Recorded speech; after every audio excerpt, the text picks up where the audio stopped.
This is Al Jazeera.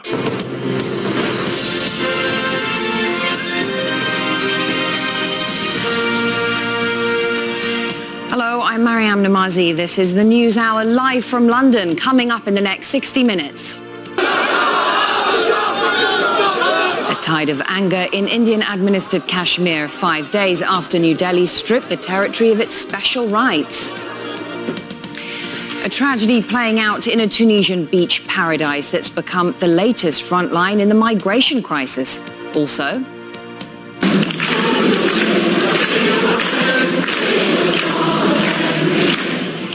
singing the songs of revolution in Hong Kong as pro-democracy protesters kick off a 3-day sit-in at the airport. And in sport, the date has been set for Anthony Joshua's rematch against Andy Ruiz after the Britain's shock defeat in June. AJ will attempt to reclaim his heavyweight boxing title on December the 7th in Saudi Arabia.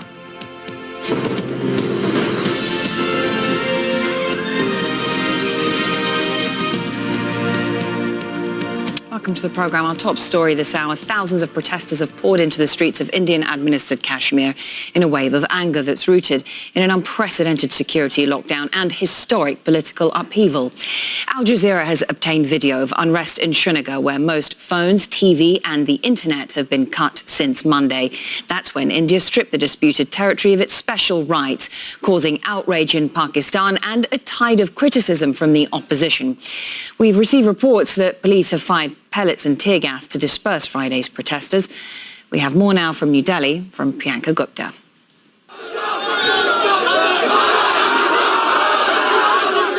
They came out in their thousands, defying barricades and checkpoints, tear gas and anti-riot pellets, all infuriated by the Indian government for taking away their autonomy. Protests began after Friday prayers in Srinagar, the largest city in Indian-administered Kashmir. Security was eased for a few hours, but by Friday evening, the 5-day lockdown was tightened again. Phone lines are dead, so is the internet. Getting to see a doctor is difficult. It was another long walk for the families of patients outside Srinagar's largest hospital. I can't even explain the hardship I had to face to get here. There's no food or milk for children. We are suffering. There are no doctors in the hospital. Here in New Delhi, a majority of politicians in the parliament backed the government's decision of revoking autonomy of the Indian-administered Kashmir. But there are some who are skeptical about the timing and the way in which it's been implemented. India's economy is slowing. Tens of thousands of car factory workers are losing their jobs. All the issues around the economy have obviously taken a back seat. I mean, nobody is discussing that except business newspapers, which nobody reads. So essentially, yes, the performance of this government in this term as well as the previous term has always been overshadowed by something or the other. Some believe it's Narendra Modi trying to leave his mark after winning the 2019 election with a massive mandate. The Modi mandate was not an economy mandate. It was not based on the dream of fulfilling jobs, economy, but it was a national security election mandate. And this is a legacy term for Modi. This is where he wants to leave a mark on India in the way the first term was merely a preparation for this. Modi leads the Hindu nationalist BJP. Repealing Article 370 on Kashmir autonomy has been one of its core ideologies. There's nothing clandestine about it. There's nothing hidden about it. There's nothing being apologetic about it. We've done what we have stood for all this while. We've done of what we have committed ourselves to all this while. Modi looks like he's fulfilled the long-cherished dream of his party. But it's not clear how his government can win the hearts and minds of Kashmiris living under lockdown. Priyanka Gupta, Al Jazeera, New Delhi. Well, Kashmir is split between India and Pakistan, although both countries claim the entire territory as their own. Tensions have spiked at the ceasefire line that divides the region. Faiz Jamil has been monitoring developments in Indian-administered Kashmir. This village is about 3 kilometers from the line of control, the de facto border separating Indian and Pakistan Kashmir. This entire village was evacuated about 2 years ago and was hit by shelling between the Indian and Pakistani militaries from over there. Now, despite tensions being high right now, many here say they intend to stay put this time if anything happens. We will move the elders and children from here, but we will stay. We have the bunkers. We can't leave our lands and animals because we are dependent on them. Many villagers are building bunkers like this one in case the shelling resumes, believing it's better than evacuating their homes. But small arms fire is still being heard at night. Well, there have also been large protests taking place across Pakistan. Thousands of people have joined demonstrations against India's lockdown and the removal of Kashmir's special status. Pakistan's top diplomat is in China to muster support. Osama bin Javed reports now from Muzaffarabad. Freedom at any cost. That's the most popular slogan in Pakistan-administered Kashmir. In many towns and cities throughout the disputed region, Kashmiris came out to protest, infuriated at India's decision to remove Kashmir's special status and the military lockdown of the Muslim-majority region. 12 million Muslims have been made hostages. We appeal to Amnesty International, the Organization for Islamic Cooperation, and all human rights organizations that they take notice of these Indian violations and plans to replace the Muslim majority with Hindus. Students were among the angry voices. Civil society leaders say the government in Pakistan-administered Kashmir should support their plan to cross the line of control, the border which separates Kashmir. Students, young, old and children will march to the line of control on August 15. We will reach Srinagar and stand with our Kashmiri brothers there. Anger too at what some Kashmiris say is the belated response of Pakistan's government.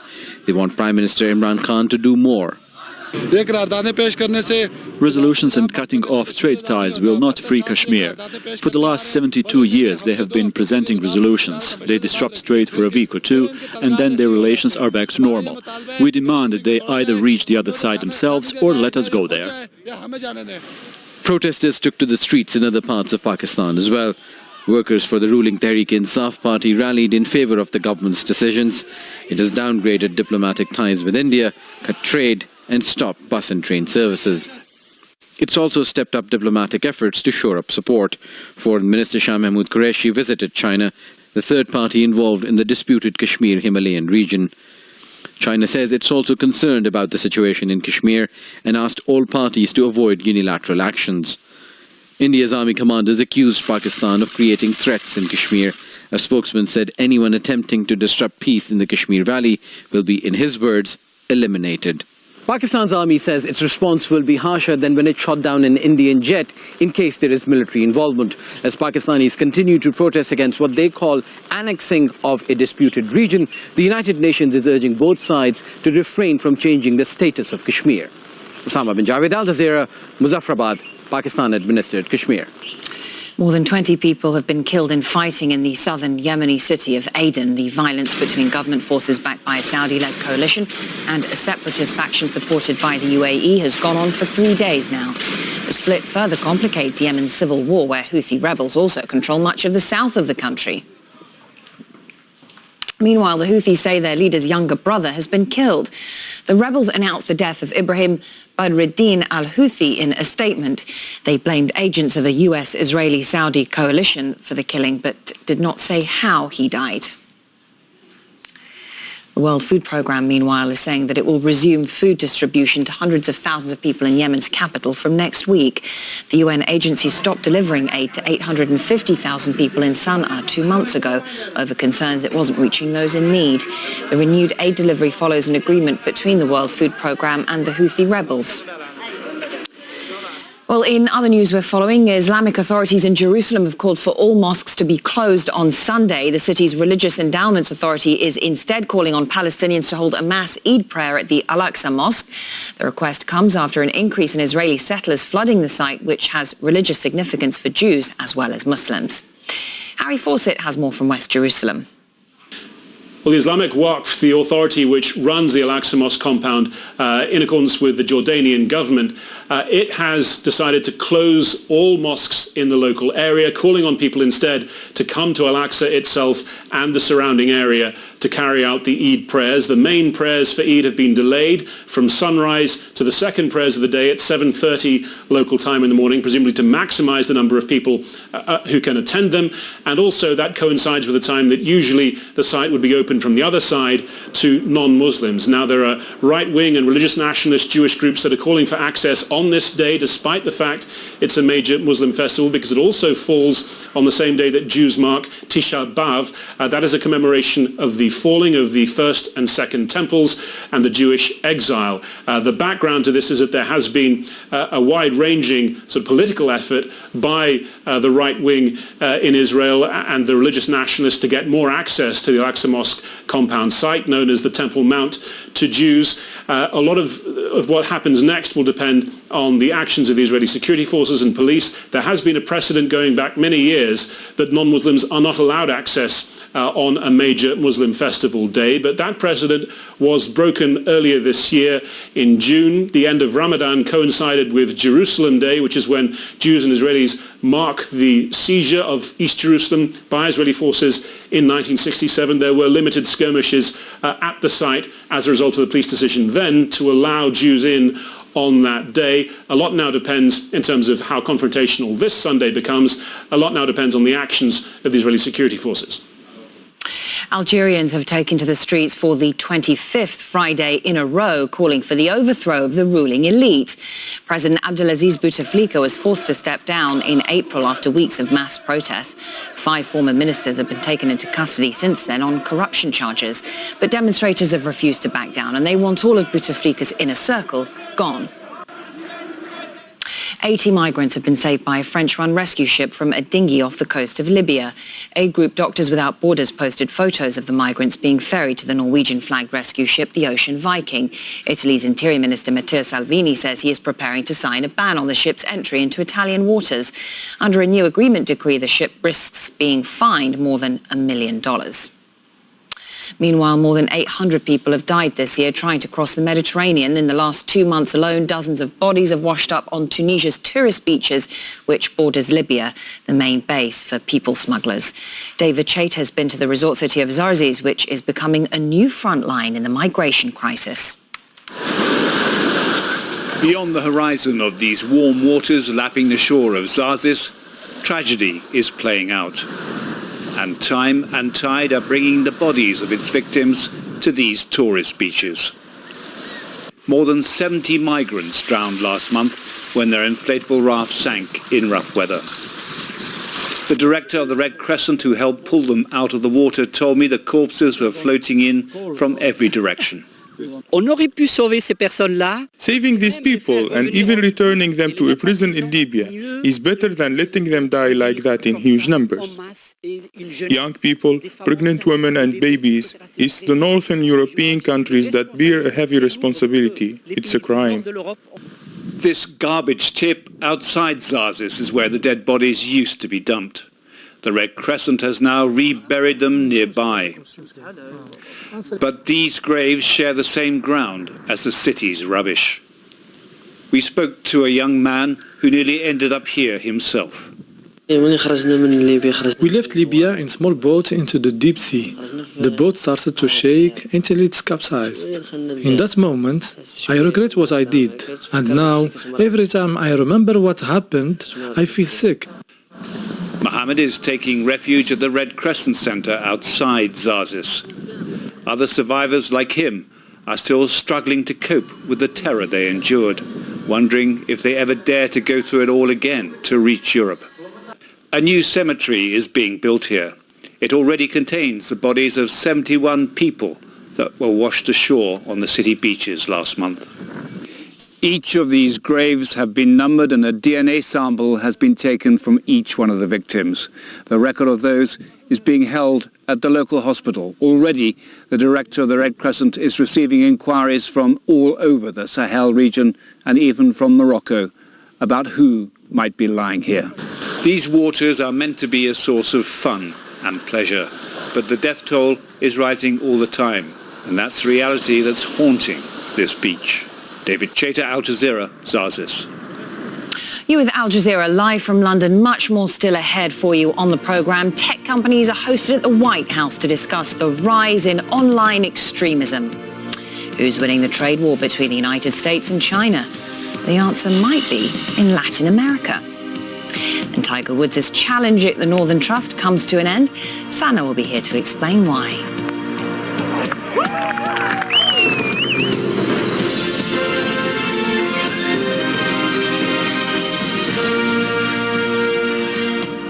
Police say the gunman in Saturday's shooting in El Paso confessed to the crime after surrendering and said he had been targeting Mexicans.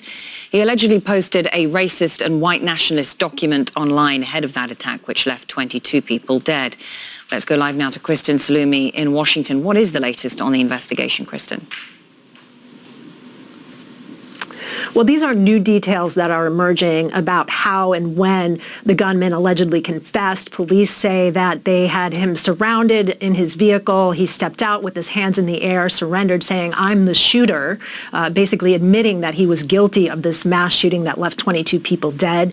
And later, when he was taken into custody, spoke to investigators, waived his rights not to implicate himself, and said that he was, in fact, targeting Mexicans. 22 people were killed. 8 of them were actually from the country of Mexico, Mexican nationals.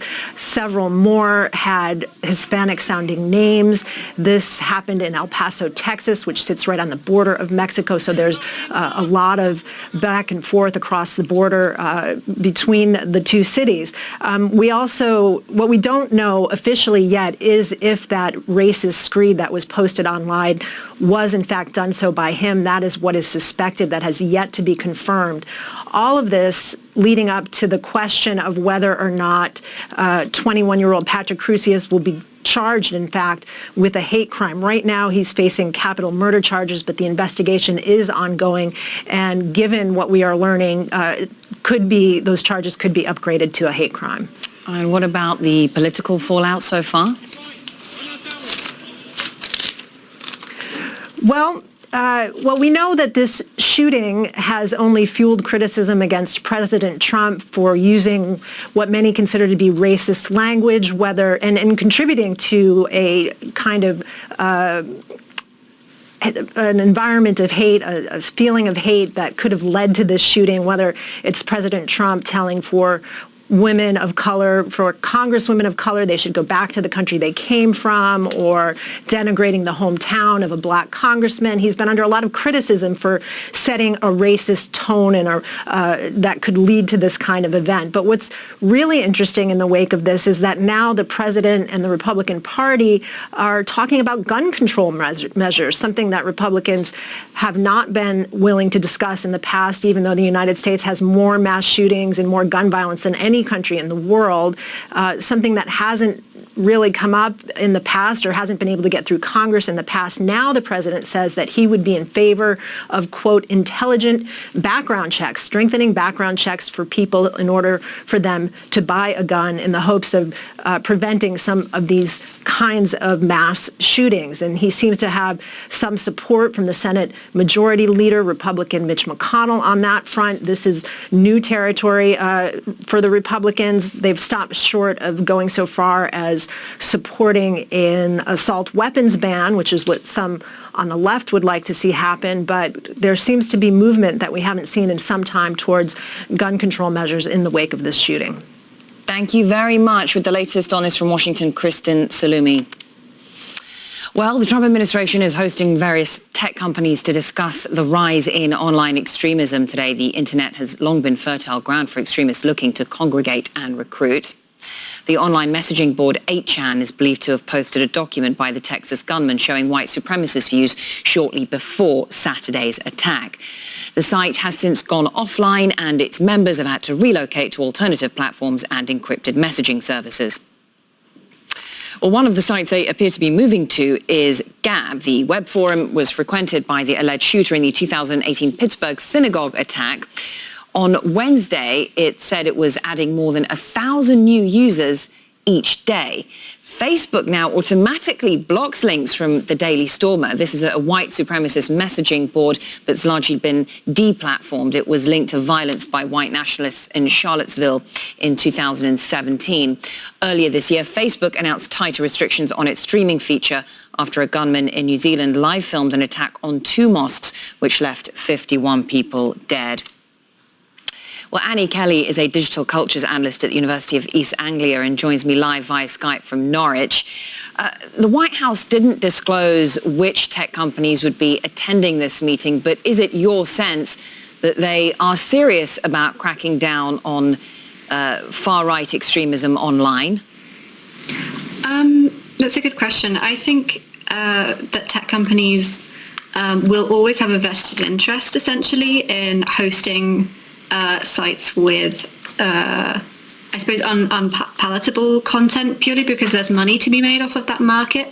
Essentially, if you can identify a gap in the market under kind of capitalist logic, then you can identify a source of revenue. And this is how sites like 8chan have been ticking along for years and years now, essentially. And the Daily Stormer, I'm really glad you brought that up, because that was also another really good example of these quite well-known and quite popular hate sites that essentially managed to create a revenue stream for cybersecurity companies, for server hosters, for domain registrars. So it's really good to see that there is some pressure being put on these companies, essentially, and some political pressure as well. And there's some pressure being put on these companies, but not enough, presumably, because for any sort of crackdown to be effective, from what you're saying, you have to completely cut off their profitability. Yeah, that's exactly right. And it's sort of one of those problems where it's obviously not a totalizing problem to the question of white supremacist violence. The problem, I would say, kind of, if we want to really tackle it, it starts at the root causes. It starts at a society which creates this kind of economic and social structure which creates alienated and disaffected young men who find solace in these sites and slowly become radicalized. But in the interim, it really does feel wrong that people are making money off of sites that have blood on their hands and simple language. I suppose it is very difficult to perhaps, find precise causal links. But in terms of those that are attracted to these far-right sites and those that use them, does the evidence show that people are radicalized by these sites, or do these sites, in fact, attract individuals that already subscribe to this sort of violent ideology? There's always a kind of combination of both. It's very rare that someone shows up to the internet with a kind of complete, coherent neo-Nazi ideology. Usually what happens is there's a conveyor belt effect, essentially. People will gradually kind of go from one site, which is kind of has slightly racist leanings, to a kind of more extremist one, to a more extremist one. And then you end up on openly white supremacist neo-Nazi boards. So how do you control or restrain that sort of domino effect without impinging on people's right to use the internet and the critics that will say it affects free speech? Precisely. I mean, I think that free speech on the internet is actually something that we really do need to commit ourselves to. And that makes this a really difficult balancing act, right? I'm not particularly comfortable with the idea that we should give the government or indeed, large tech companies even more monitoring powers into our private lives.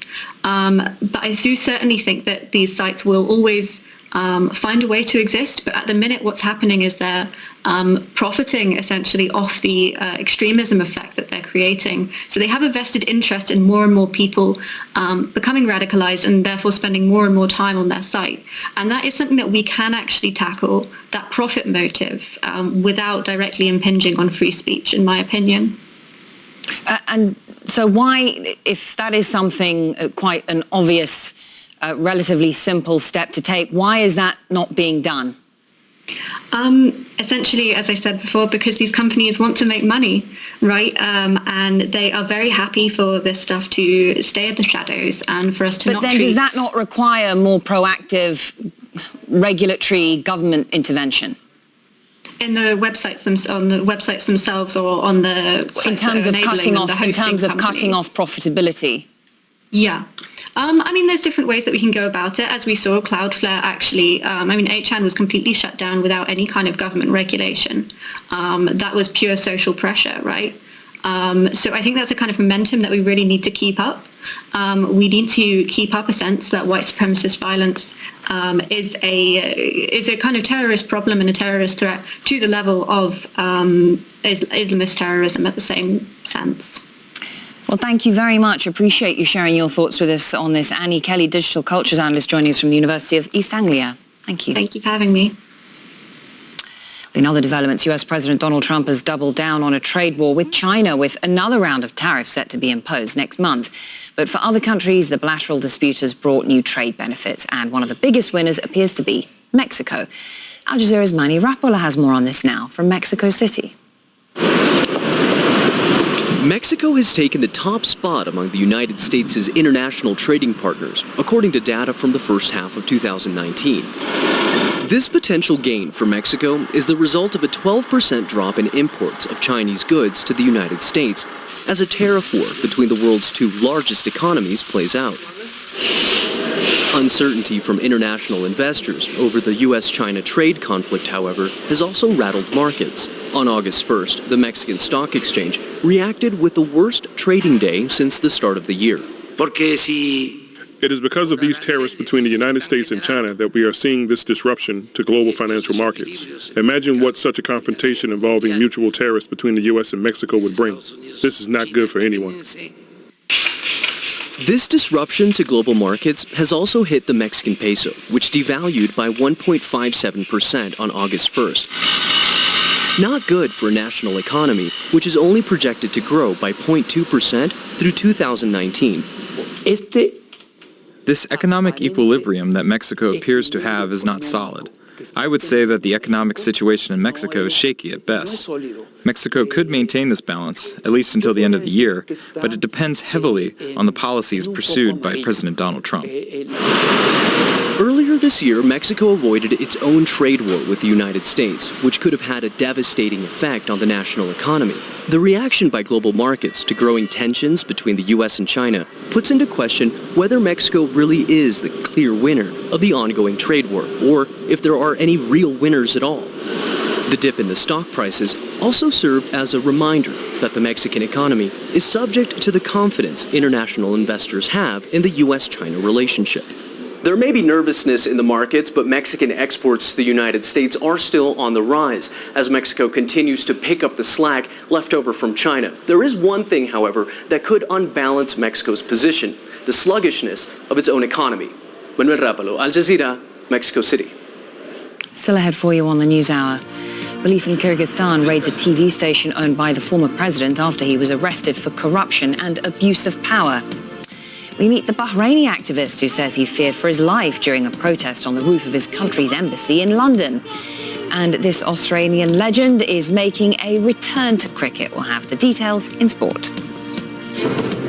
Hello, we've got some lovely weather across southern parts of Europe, as per usual. Clear blue skies, lots of warm sunshine, a little bit of cloud over towards the Black Sea, one or two showers just tucked in here. But it's up towards the northwest where we've got some really inclement weather rolling through an unusually deep area of low pressure, very close to the British Isles, bringing those strong winds, heaviest rains now making its way across Ireland and Scotland. That will gradually push further north. But Saturday looks like another very windy day. There could well be some trees down, branches down, leaves certainly heavy on the trees at the moment, and that could cause some problems over the next day or so.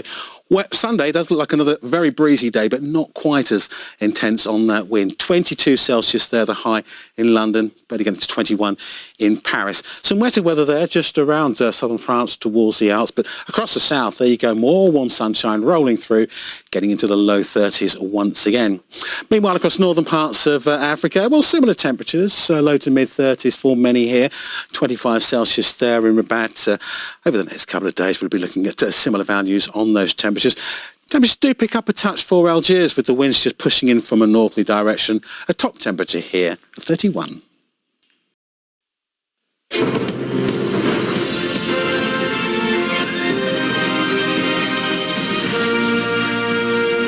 Welcome back. Just a quick look at the headlines now. At least a dozen people have been injured in Srinagar as thousands rally against India's crackdown on Kashmir's autonomy. Police have fired pellets and tear gas to disperse Friday's protesters in Indian-administered Kashmir, which remains under a security lockdown. More than 20 people have been killed in the fighting in the southern Yemeni city of Aden. Violence there between government forces backed by a Saudi-led coalition and a separatist faction backed by the UAE has gone on for 3 days now. And 80 migrants have been saved by a French-run rescue ship from a dinghy off the coast of Libya. Italy's deputy prime minister says he's preparing to sign a ban on the ship's entry into Italian waters. Meanwhile, Libya's internationally recognized government has accepted a ceasefire request from the UN mission in the country over Eid al-Adha. The religious holiday starts on Saturday and ends on Tuesday. The Tripoli-based government is battling a 4-month campaign by troops loyal to warlord Khalifa Haftar. The ceasefire will include a ban on airstrikes. The UN mission will be responsible for monitoring any violations. At least 37 people have been killed in fighting between farmers and herders from rival ethnic groups in Chad. The violence broke out over 3 days in the province of Qadai, a strategic area on the eastern border with Sudan. President Idris Deby says the conflict has become a national concern.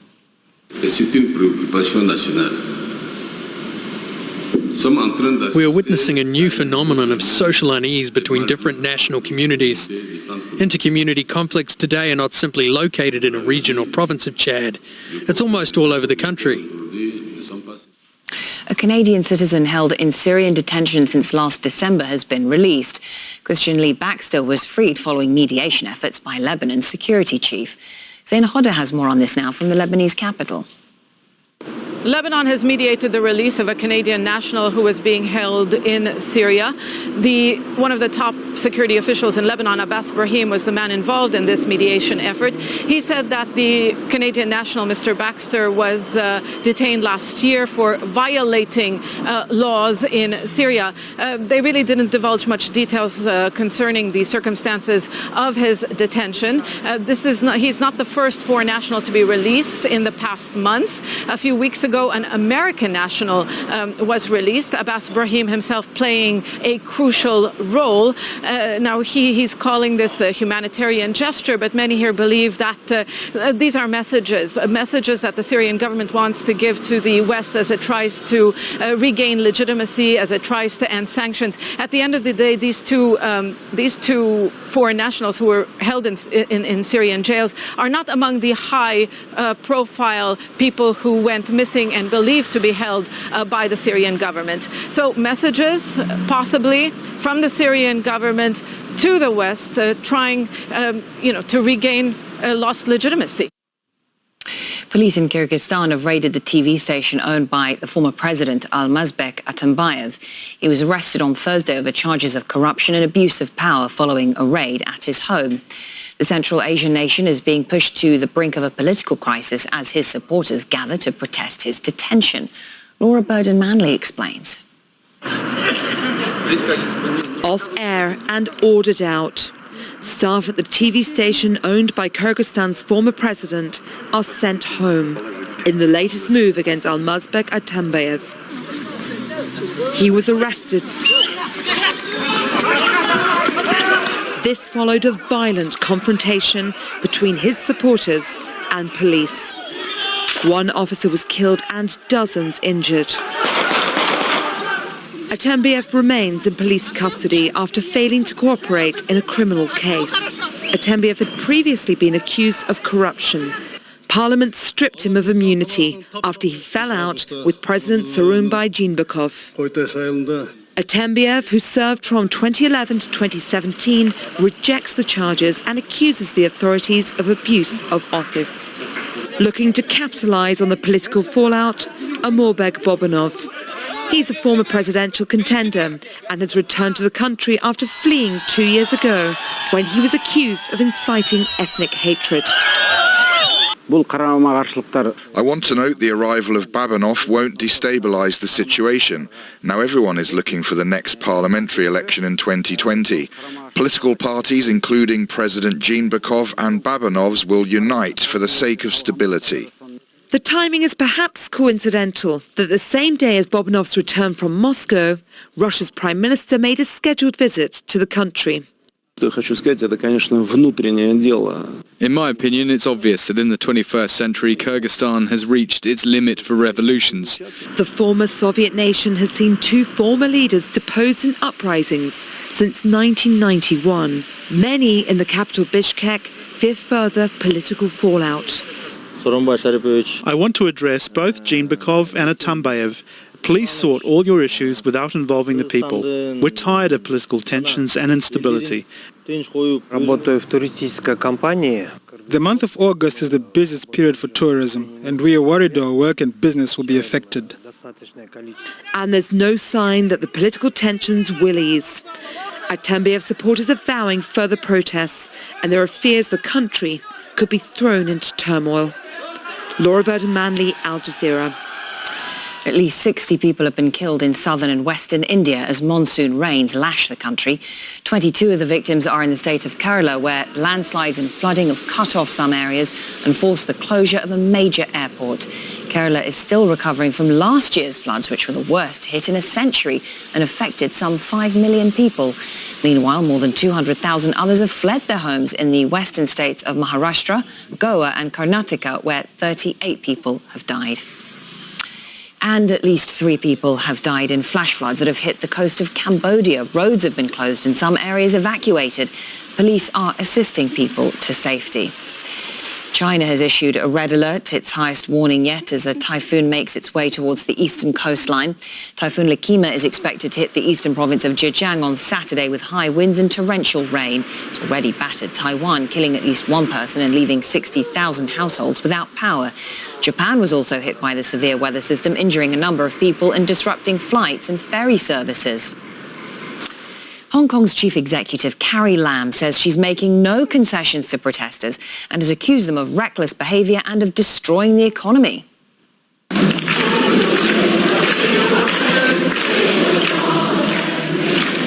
Singing the songs of the revolution from the musical Les Miserables, thousands of demonstrators occupied the airport and staged a mass sit-in to deliver their anti-government message.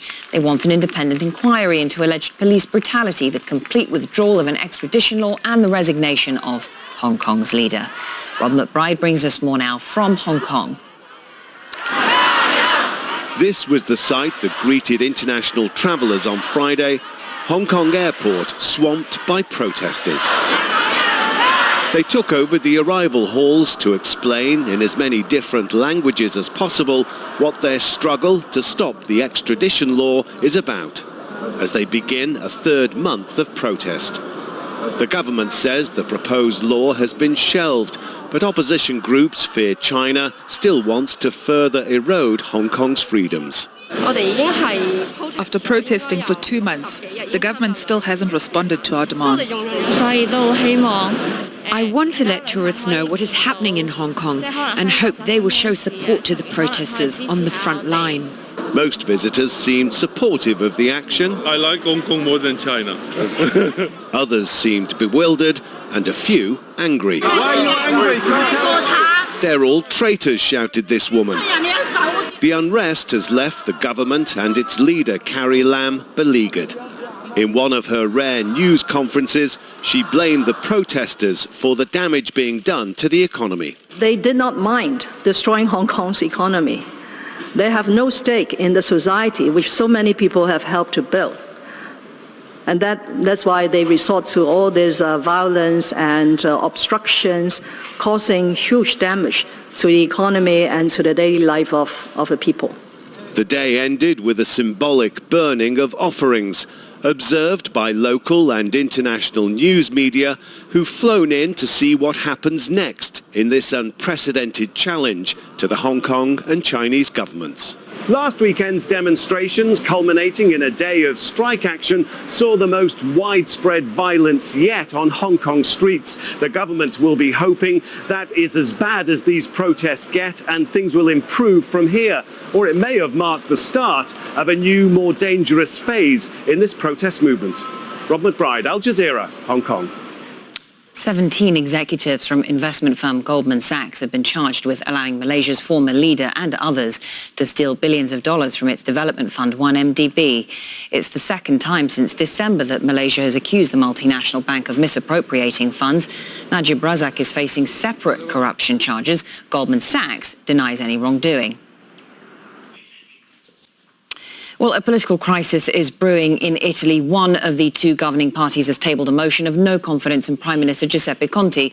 Deputy Prime Minister Matteo Salvini's far-right League party is hoping the move will trigger fresh elections. The heads of political groups in the Senate are due to meet on Monday to set a date to hold the no-confidence vote.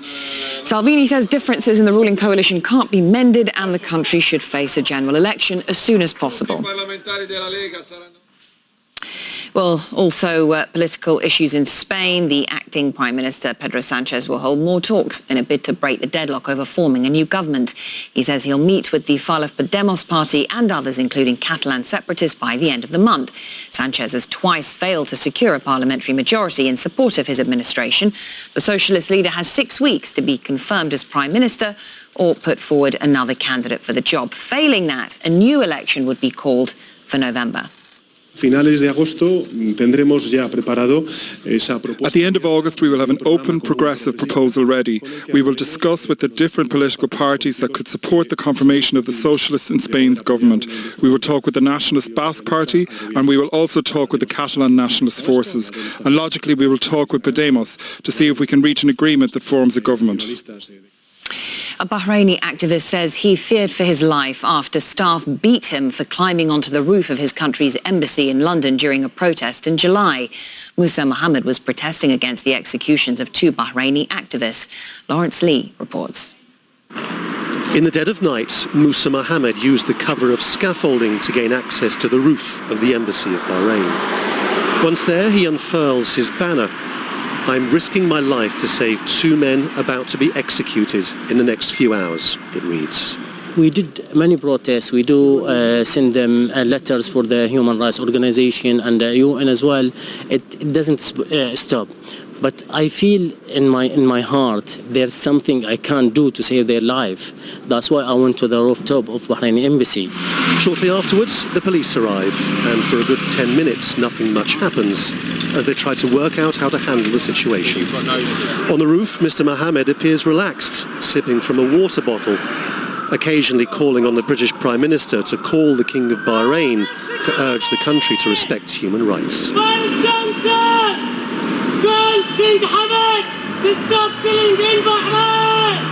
But suddenly everything changes. A figure appears on the roof next to the protester.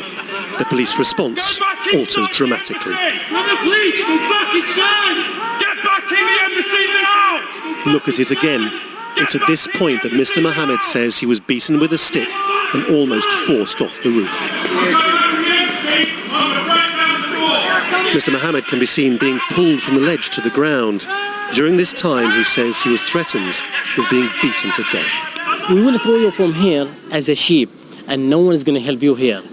Even the UK police, the first time they said even the tax was down, and the second time they said even the UK police, they can't help you. No one can come to us here in our land. And after so you were quite clear that you thought that they were going to beat you to death inside the embassy? Yes, it was clear, and they say this as well. Certainly his friends filming it all from the ground are terrified, urging the police to do something. Officers forced to push them back. Move back now! Move back! You're over there! You're over there now! Move back! They're not polishing the door handle, mate. Within a minute or two, the fire service has forced the doors of the embassy and officers go in some numbers. The embassy has said it regards Mr. Mohammed's protest as being in support of what it describes as terrorists, and in the end, what happened on the roof is their word against his. But what was extraordinary was the police response, because officers plainly were so concerned about Mr. Mohammed's safety that they had no compunction in breaking every rule in the diplomatic handbook and ordering the forcing of the doors of the embassy of another country. Mr. Mohammed says when the embassy staff realised the police were in the building, their attitude changed entirely. The third man, he told them, fourth man, the police breaking the door. And before that... And that's when they stopped attacking you, is it? Yes, exactly. So he told them, don't beat him. As for the two men Mr. Mohammed was protesting for, their executions went ahead as planned, amid allegations that they'd been tortured in jail. And in London, an indication of how concerned the police are about what might happen to protesters inside the walls of the embassies of Gulf states. Lawrence Lee, Al Jazeera, London. North Korea has fired 2 unidentified projectiles. The South Korean military says the devices were fired into the sea off the North's eastern coast. Last week, North Korean leader Kim Jong-un inspected several missile test launches. He says the tests were a warning to the United States and to South Korea over their joint military drills, but they come after we have seen what appears to be a warming of relations between Pyongyang and Washington following an impromptu meeting between Kim Jong-un and President Trump at the demilitarized zone at the end of June. There have already been some 4 missile tests in the last 2 weeks by North Korea. Now, Russia has summoned a senior US diplomat in Moscow after accusing the American embassy of meddling in Russian internal affairs. Moscow says the embassy tweeted a map last month with the route of an unauthorized protest in the capital. But the embassy says it was a warning in English for people to avoid the area. Russian police detained nearly 2,000 people at a demonstration against a ban on some opposition candidates running in upcoming local elections. Well, desperate Russian parents are being arrested for buying life-changing drugs for their sick children on the internet. Campaigners say medicines legally available in other countries are categorized as illicit substances in Russia. Imran Khan reports from Moscow. Misha is 10 years old and this has been his life since he was 3. He suffers from Barton's disease. That's a degenerative illness that is fatal and begins in early childhood. His mother, Elena, tries to do her best to keep him as comfortable as possible. It's a daily struggle. There are medicines available that could make his last days more comfortable. Those medicines, which are available in many parts of the world, are illegal in Russia. Elena has already lost a daughter to the disease in 2013. She says her daughter was in pain until the day she died. Elena didn't want her son to go through the same. So when doctors told her there were drugs available abroad, she decided to buy the medicines on the internet from a reputable website. She says she was unaware that the medicines were illegal. She presumed that because she could buy them so easily and did not need a prescription, that there was no issue. The authorities have banned certain medicines like the one she ordered because they contain mood-altering substances that could be abused. When she went to pick them up, the police were waiting and detained her. Around 5 p.m. I went to the post office to pick up my parcel, and when I was leaving I was approached by 2 people who were police and customs officer. They told me my parcel contained a prohibited substance. They demanded I give an explanation of the medicines and they took the package from me. After several hours, Elena was released, but she's angry that she faced such treatment. I asked the lawyer and the doctor from my local hospice to help me. I was scared and I needed help. They helped get me released. The anger came afterwards because the system is not working. At the same time, I heard my son was vomiting blood. I was so outraged at this system that prevented me from buying this medicine. In the hospice that helped her, the staff play with the office dog. A moment of relief as they work to uncover more cases and pressure the authorities to make certain pain medicines more freely available. Our hospice made its own independent survey. We asked those that said they needed this legal medicine to send us information. Within a week, we heard from 1,300 families. Russia's health ministry has said that it is looking into the legal issues surrounding the availability of these drugs. It's also said that drug manufacturers need to apply for licenses to sell those drugs within the country itself. However, campaigners have said that they've been hearing this for years and not much has changed. For the families of those with sick children, this frustration only adds to the already difficult situation that they're in. Imran Khan, Al Jazeera, Moscow. Still ahead for you on the programme. Arsenal Football Club take action following security threats to their star players. That story and more coming up very shortly.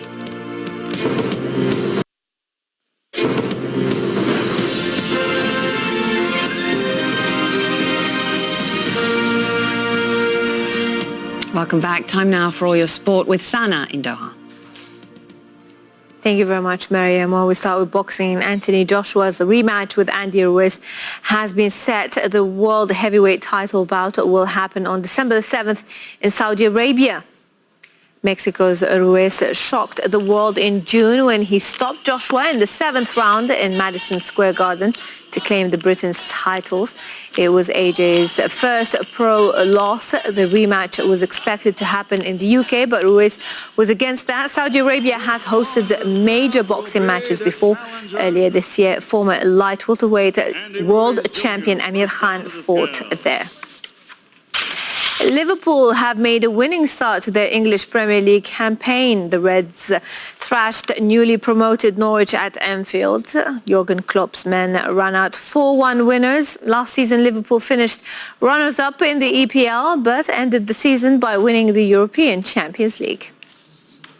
Arsenal pair Mesut Ozil and Saad Kolasinac will miss Arsenal's EPL opener against Newcastle on Sunday because of what the club are calling further security incidents.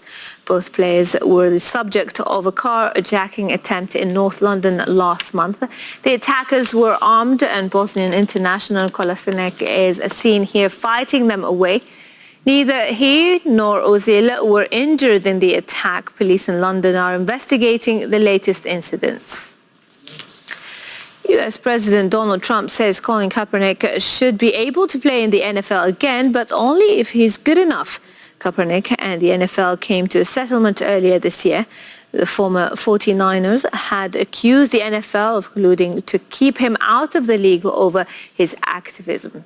Well, in 2016, Kaepernick began kneeling during the U.S. national anthem before games to protest social and racial injustice.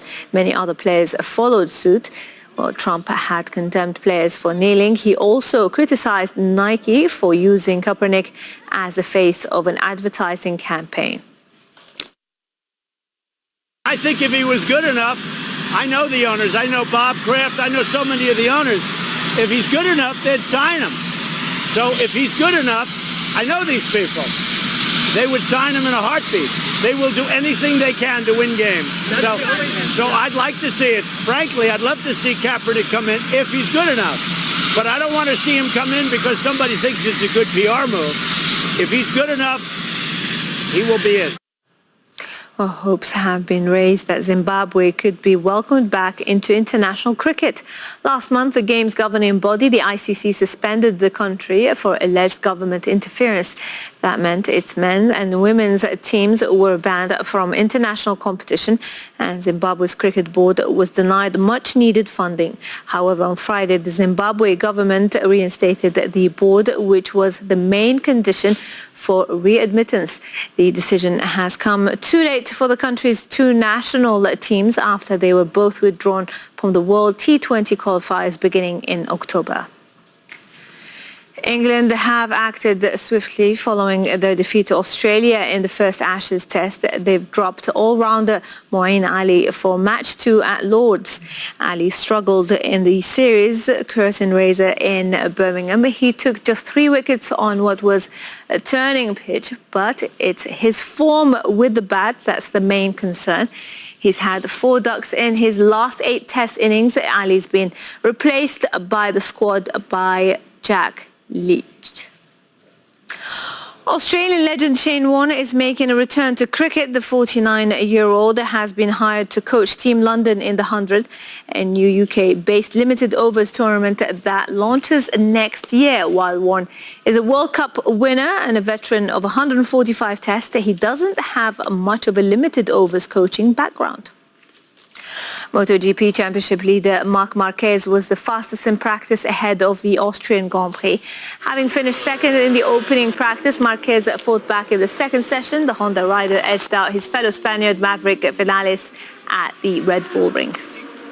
And yeah, it was not bad, the chassis, the carbon one, and yeah, Apart of that, we are trying to follow our way, that is try to understand the tires is the most important.